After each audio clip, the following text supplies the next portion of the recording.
Colossenses 1, versículo 13 ao 23. O qual nos tirou da potestade das trevas e nos transportou para o reino do Filho do seu amor, em quem temos a redenção pelo seu sangue, a saber, a remissão dos pecados, o qual é imagem do Deus invisível, o primogênito de toda a criação, porque nele foram criadas todas as coisas que há nos céus e na terra, visíveis e invisíveis, sejam tronos, sejam dominações, sejam principados, sejam potestades. Tudo foi criado por ele e para ele. E ele é antes de todas as coisas, e todas as coisas subsistem por ele. E ele é a cabeça do corpo da igreja. É o princípio e o primogênito dentre os mortos, para que em tudo tenha a preeminência.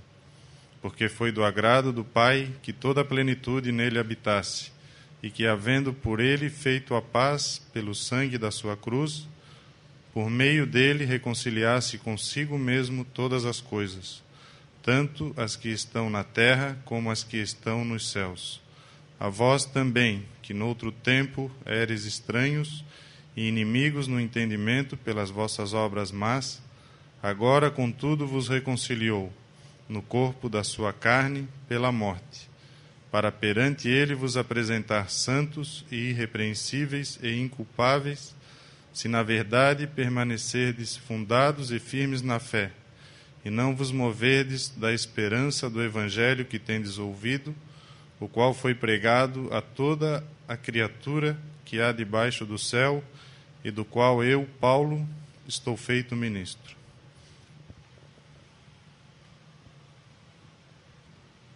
Essa carta nós encontramos o cristão ressuscitado com Cristo, mas ele está aqui e exortado a buscar as coisas que são do alto. Essa carta tem um caráter diferente de Efésios, que ele está assentado com Cristo na glória, nos lugares celestiais. Aqui nós vemos que ele está ressuscitado, mas ele está buscando as coisas do alto, onde Cristo vive. E o apóstolo está mostrando quem é que nós encontramos no alto. Todo cristão, ele é movido e o Espírito Santo leva ele a olhar para cima, e essa pessoa que nós estamos vendo aqui é que nós encontramos. Esses versículos, principiando pelo 13, que nós começamos aqui, é uma pessoa que está libertado do império das trevas.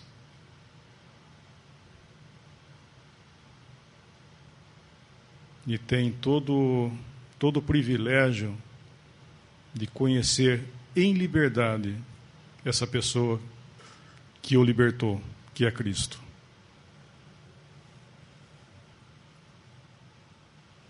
Esse versículo 14, em quem temos a redenção pelo seu sangue, a saber, a remissão dos pecados. Aqui a redenção está em primeiro lugar, mas a ordem correta, não do versículo, não sei, mas doutrinalmente a ordem é a remissão primeiro. Nós somos remidos e depois então vem a redenção.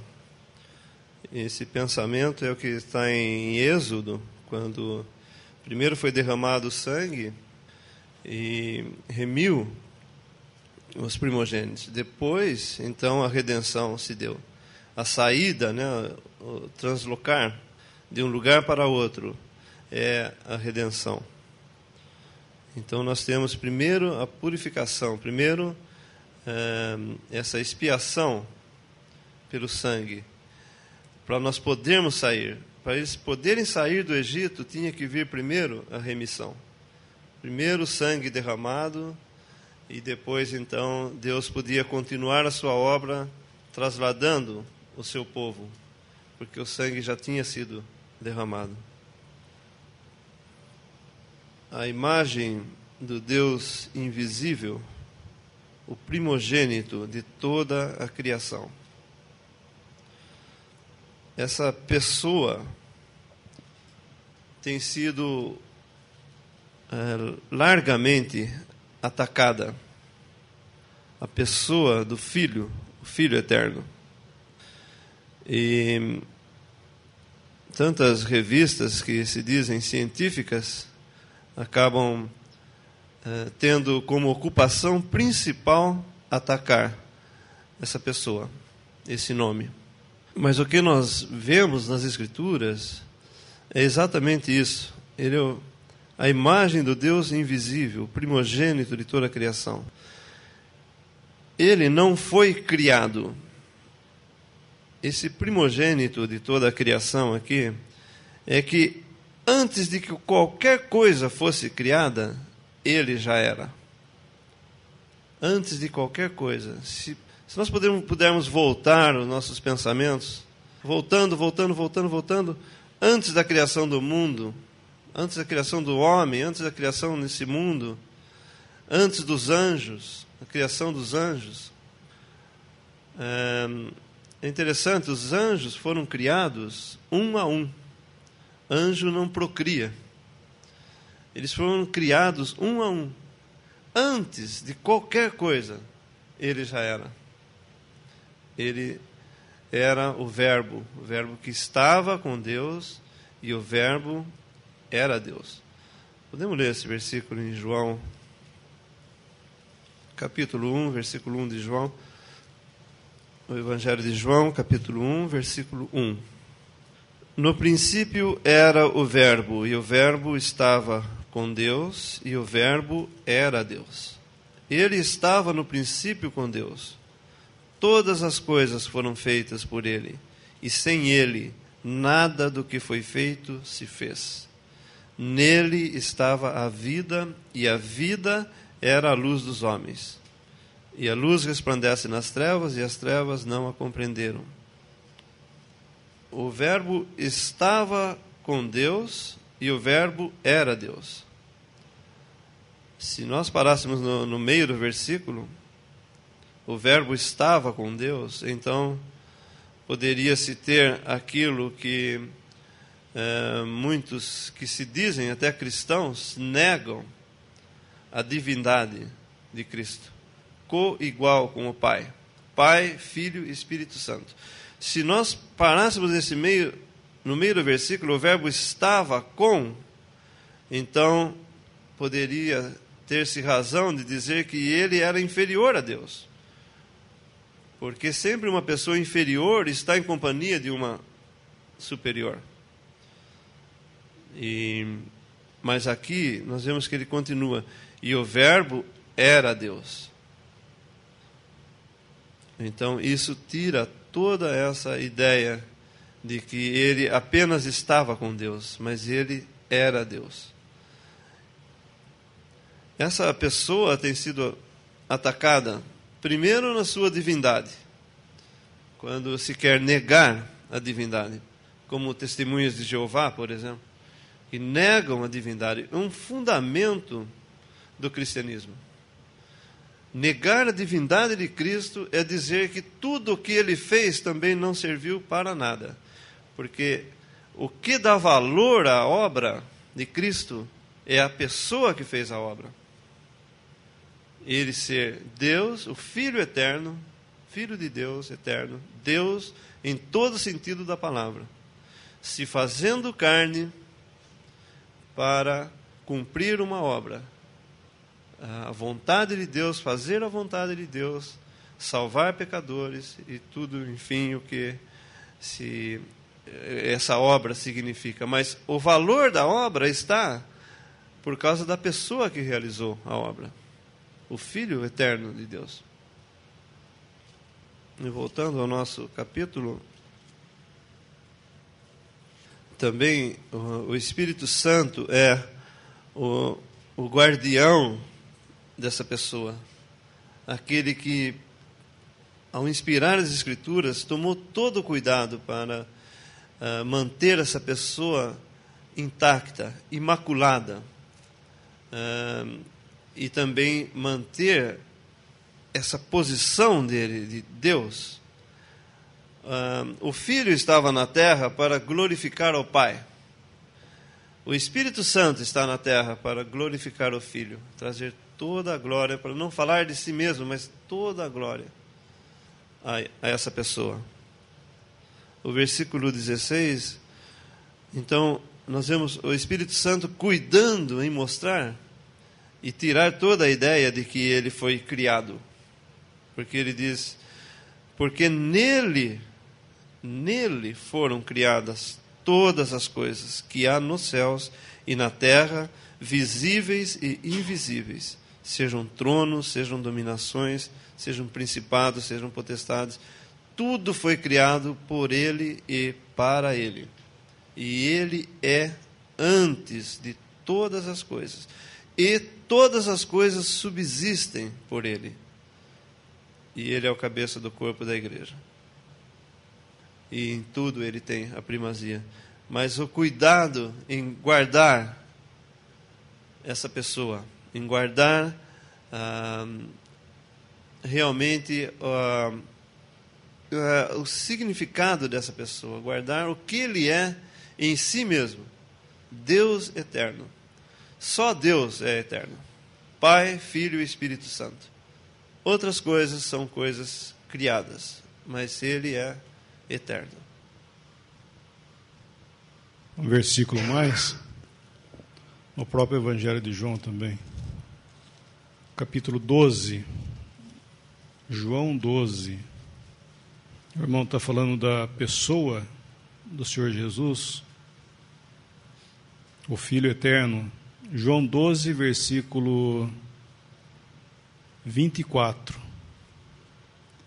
Na verdade vos digo, que se o grão de trigo caindo na terra não morrer, fica ele só. Mas se morrer, dá muito fruto. Na verdade vos digo, se o grão de trigo caindo na terra não morrer, fica ele só. Aqui nós estamos encontrando a distinta pessoa do Senhor Jesus. Nós vemos que o Espírito Santo teve cuidado ao narrar sobre Cristo, a sua encarnação. Sempre quando fala dele, fala semelhante aos homens, em semelhança do pecado. Por quê? Porque ele foi um homem distinto de todos os homens. Aparentemente, ele era igual. Aparentemente tão igual que no Getsemane, Judas teve que dizer que aquele que o beijar, prendei-o, porque esse é. Porque senão aquela multidão que foi prendê-lo, ao ver os demais, não saberia distinguir quem seria o Senhor, porque ele era igual aos outros. Mas na sua essência, a sua pessoa, ele era só. Nunca houve nenhum homem semelhante a ele. Se ele não tivesse morrido, né? Se ele caindo na terra não tivesse morrido, ele estaria só. Porque nunca houve, nunca haveria e nem haverá ninguém igual ao Senhor. Por quê? Porque ele é essa pessoa que nós estamos vendo agora. O Filho eterno, é Deus encarnado aqui. Um homem distinto de todos os homens. E essa pessoa, no nosso capítulo, que nós vemos, versículo 14, né? Colossenses, versículo 14. Em quem temos a redenção pelo seu sangue, a saber, a remissão dos pecados. Então, essa obra, né, que ele fez, o derramamento do seu sangue, é a obra de remissão, ela tem todo esse valor, todo esse peso por causa dele. Essa pessoa, esse homem que morreu na cruz, é o Filho de Deus, é aquele que deu todo o valor, tudo aquilo que Deus necessitava, ele pôde responder, um homem à altura das demandas de Deus. Muitas pessoas pensam que nós precisamos entender as coisas para crer. E nós bem sabemos que, na realidade, as coisas de Deus são reveladas, elas não são descobertas. Ninguém descobre nada. E ao não entender a divindade de Cristo, então falaram-se tantas coisas erradas contra essa pessoa. E também por não entender a sua humanidade, repetiram o erro, caindo por outro lado, achando que ele não era um verdadeiro homem. E nós, pela graça de Deus, podemos crer, talvez não entender, mas crer, que ele era Deus em todo sentido da palavra, e é Deus, e homem ao mesmo tempo. E com a mesma perfeição com que ele era Deus, ele é homem. Ele nasceu de mulher. Nesse sentido, né, nós podemos dizer que ele era até mais homem, mais humano na sua natureza do que Adão, porque Adão foi criado, foi feito do barro, do pó da terra. Mas Cristo nasceu de mulher, concebido pelo Espírito Santo, logicamente, no ventre de Maria, mas ele nasceu de mulher. E ele era, em todo sentido, homem. E um homem, para ser completo, ele tem que ter 3 partes: corpo, alma e espírito. E ele, igualmente, tinha corpo, alma e espírito. E na cruz, ao entregar a sua vida, ele disse: Pai, nas tuas mãos entrego o meu espírito. E também na sua infância, nós vemos que ele crescia em sabedoria diante de Deus e dos homens. E tudo isso mostra, então, a sua perfeita humanidade. Ele era humano, perfeitamente. Mas o pecado à parte. O que não havia nele é a natureza pecaminosa. Mas em todo sentido ele era um homem.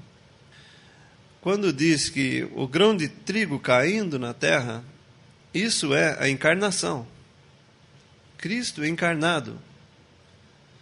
Se não morrer, fica ele só.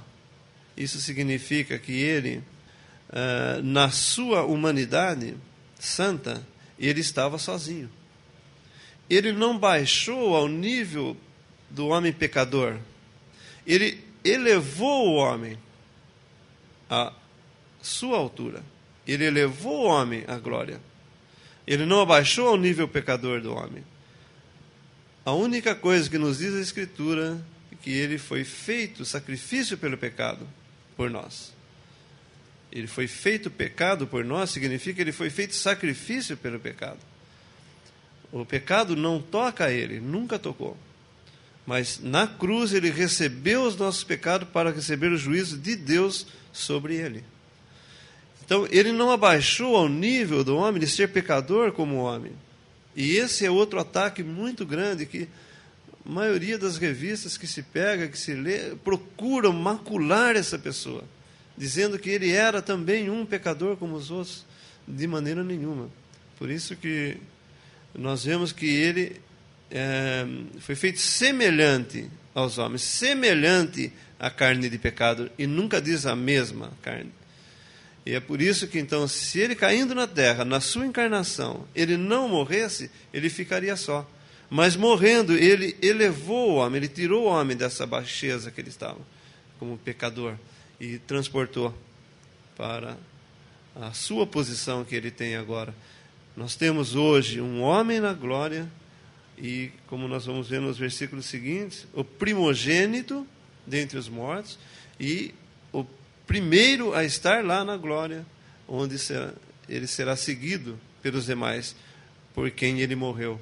Graças a Deus, esse grão de trigo caindo na terra, não ficou só. Morrendo, ele levou os homens, muitos, à sua posição. E tomou o lugar deles no juízo de Deus aqui na terra, mas sem pecado. No pecado à parte. Essa natureza, realmente, se ele não tivesse morrido, ficaria só, estaria só, sem a participação de ninguém mais. Mas morrendo, tomando esse juízo, esse sangue derramado na cruz, e a aceitação de Deus dessa pessoa e dessa obra, levou então os homens à sua posição de glória. Esse versículo 19, porque foi do agrado do Pai, isso é a deidade. Foi do agrado do Pai que toda a plenitude nele habitasse. O sentido aqui do Pai é Deus em toda a sua essência. Pai, Filho e Espírito Santo. Foi do agrado de Deus, da deidade, que toda a plenitude nele habitasse. Vejam como é grave negar a divindade dessa pessoa. Negar de alguma maneira, ou por associação, ou por concordar com alguma coisa, ou por andar junto. Irmãos, isso é algo muito grave. O apóstolo João, podemos ler na primeira carta, acho que é a segunda carta. É a segunda carta de João, do apóstolo João, versículo 7. Porque já muitos enganadores entraram no mundo, os quais não confessam que Jesus Cristo veio em carne. Este tal é o enganador e o anticristo. Olhai por vós mesmos, para que não percamos o que temos ganho, antes recebamos o inteiro galardão. Todo aquele que prevarica e não persevera na doutrina de Cristo, não tem a Deus. Quem persevera na doutrina de Cristo, esse tem tanto ao Pai como ao Filho. Se alguém vem ter convosco e não traz esta doutrina, não o recebais em casa, nem tampouco o saudeis. Porque quem o saúda tem parte nas suas más obras. Tendo muito que escrever-vos, não quis fazê-lo com papel e tinta, mas espero ir ter convosco e falar de boca a boca, para que o nosso gozo seja cumprido. Saúdam-te os filhos da tua irmã, a eleita. Amém. A doutrina aqui de João, do apóstolo João, é justamente a pessoa, a divindade dessa pessoa. Deixa eu ler mais um versículo. O versículo 3. Graça, misericórdia e paz da parte de Deus Pai e da do Senhor Jesus Cristo, o Filho do Pai, seja convosco na verdade e caridade. O Filho do Pai é uma expressão até parece que está chovendo no molhado, mas não é. É o Filho do Pai. Há uma exclusividade aqui, algo muito peculiar. E depois, quando nós começamos a ler, confessam que Jesus Cristo veio em carne. Irmãos, se dissermos essa palavra de algum de nós, o Lemão veio em carne. Eu vou falar para vocês, o Lemão veio em carne. Ué, que outra maneira ele podia vir ao mundo, senão em carne? É claro, é óbvio. Mas aqui ele está dizendo que Jesus Cristo veio em carne. Isso é divindade, é Cristo, o Verbo se fazendo carne.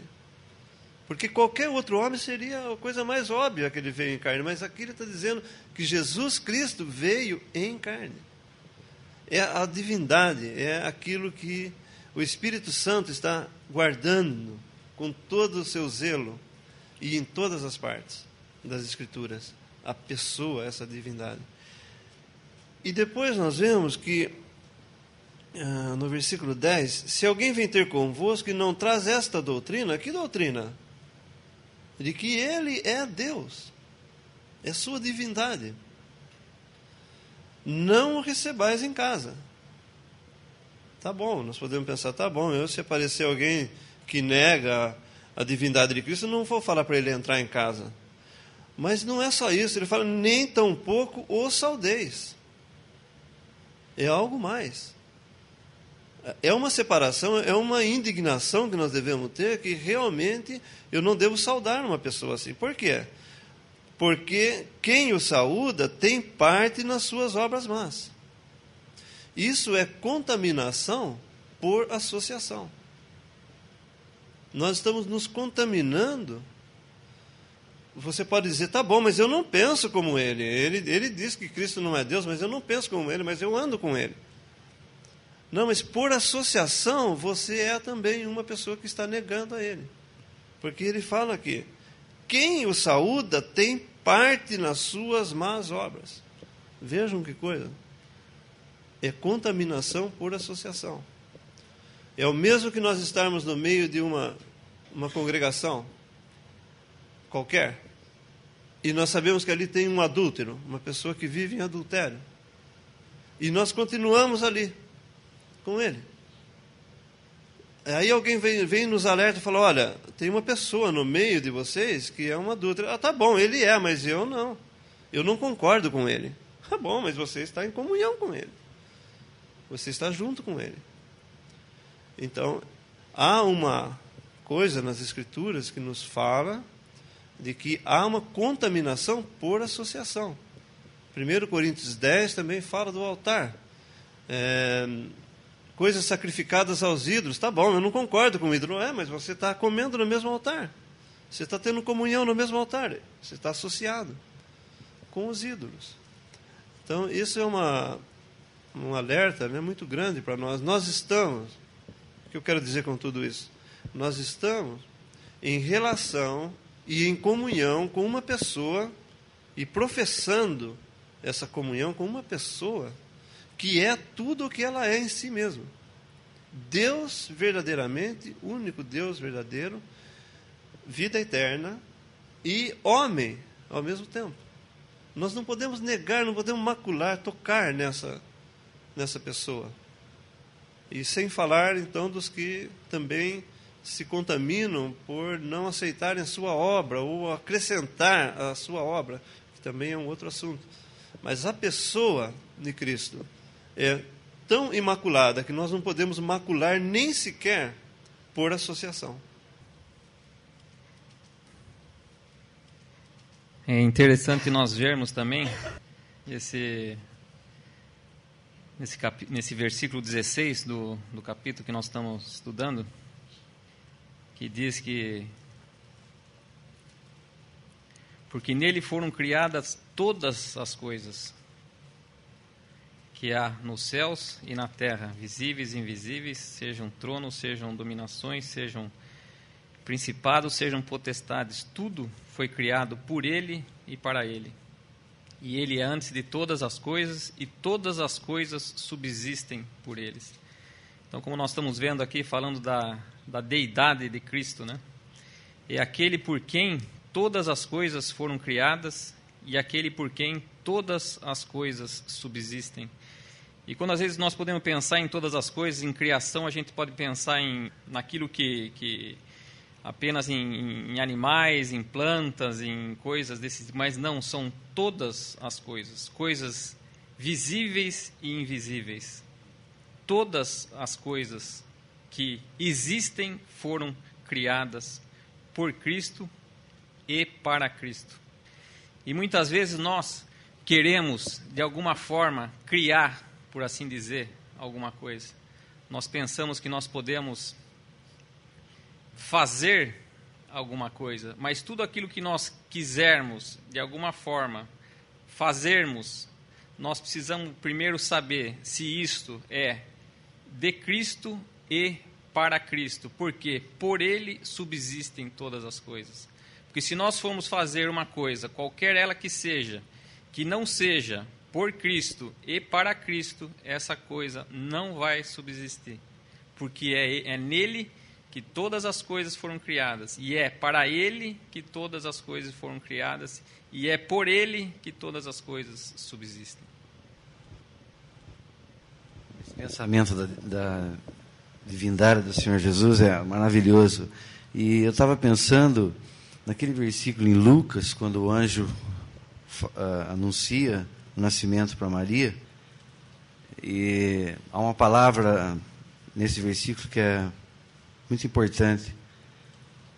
O anjo anuncia, nós podemos ler lá em Lucas, capítulo 1. E eu queria lembrar da versão do Darby também, junto com isso, porque ali fala, pelo que o santo que há de nascer, o ser santo que há de nascer, será chamado, por isso será chamado Filho de Deus. E na versão do Darby, o Darby cita que essa palavra, o ser santo, a coisa santa, o ser santo, a palavra é a mesma palavra de João 3,16, quando fala o filho, o unigênito, o gênito filho. A palavra em inglês é begotten. Então nós podemos ler lá em Lucas, para a gente familiarizar melhor com o versículo. Lucas 1, versículo, podemos ler do 33 em diante, ou 32 em diante. Esse será grande e será chamado Filho do Altíssimo, e o Senhor Deus lhe dará o trono de Davi, seu pai, e reinará eternamente na casa de Jacó, e o seu reino não terá fim. E disse Maria ao anjo: como será isto, visto que não conheço varão? E respondendo o anjo, disse-lhe: descerá sobre ti o Espírito Santo, e a virtude do Altíssimo te cobrirá com a sua sombra. Pelo que também o santo que em ti há de nascer será chamado Filho de Deus.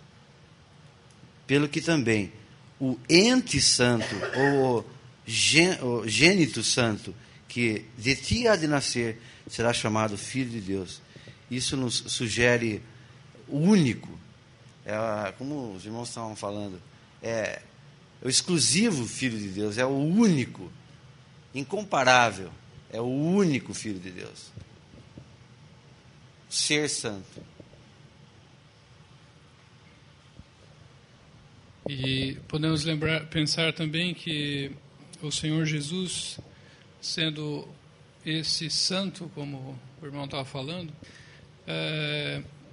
um versículo em Hebreus, capítulo 2, versículo 17. Pelo que convinha que em tudo fosse semelhante aos irmãos, para ser misericordioso e fiel sumo sacerdote, naquilo que é de Deus, para expiar os pecados do povo. Porque naquilo que ele mesmo, sendo tentado, padeceu, pode socorrer aos que são tentados.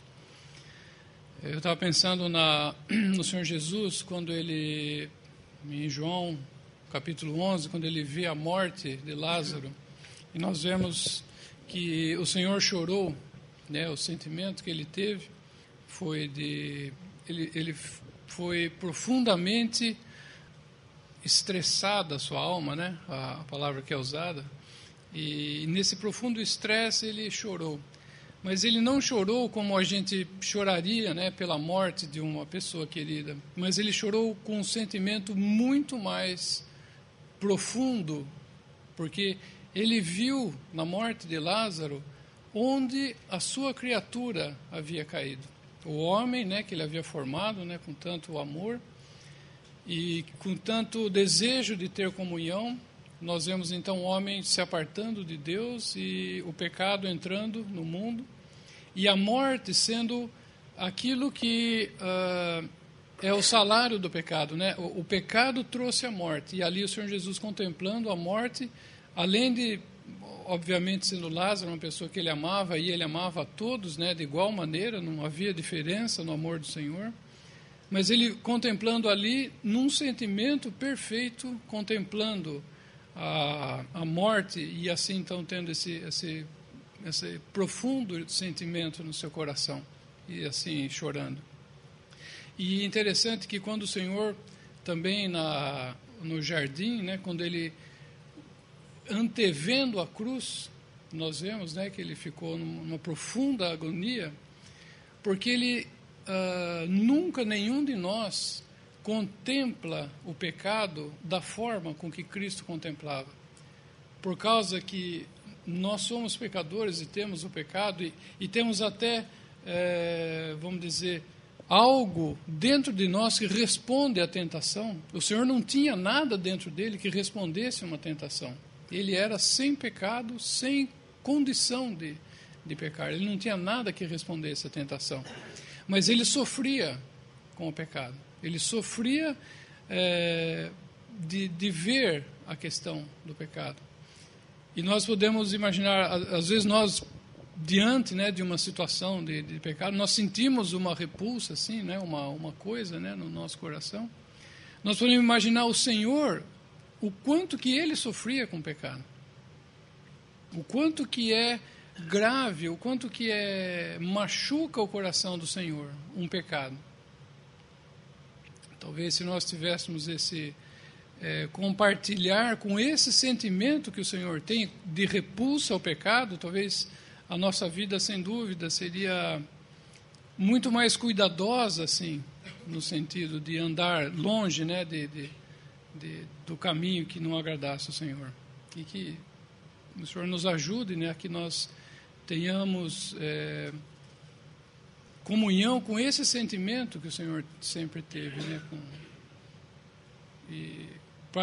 como o irmão estava falando, porque todas as coisas foram criadas por Ele e para Ele. E nós fomos criados, tivemos uma nova criação para sermos agradáveis a Ele, no amado, né, como fala em Efésios, né?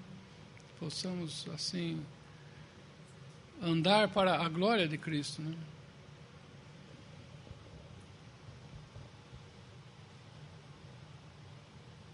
Um versículo no Evangelho de João, capítulo 1, versículo 18.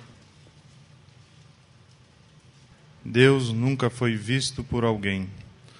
O Filho unigênito que está no seio do Pai, esse o fez conhecer.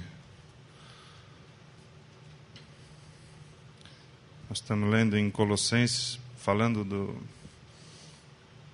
do Filho, sendo a imagem de Deus, e nos mostra, nos faz olhar para Ele. E na nossa vida, se nós não olharmos para Cristo, nós não podemos conhecer a Deus. Ele é o centro de tudo o que é de Deus. Muitas vezes nós queremos fazer alguma coisa para Deus, mas sem olhar para Cristo. Olhando para Cristo, nós vamos entender e conhecer a Deus. Não há outro caminho. Interessante aqui fala que Deus nunca foi visto por alguém. O Filho unigênito que está no seio do Pai, esse o fez conhecer. Nós devemos contemplar a Cristo na nossa vida, a pessoa de Cristo. E essa pessoa vai encher nossos corações, vai satisfazer as nossas almas. Não tem como outro caminho para conhecer a Deus se não contemplarmos a Cristo, a pessoa dele. O conhecimento dessa pessoa, nós vemos que ele é revelado. Deus revelou o Filho revelou a Deus, e o Espírito Santo revela Cristo para nós,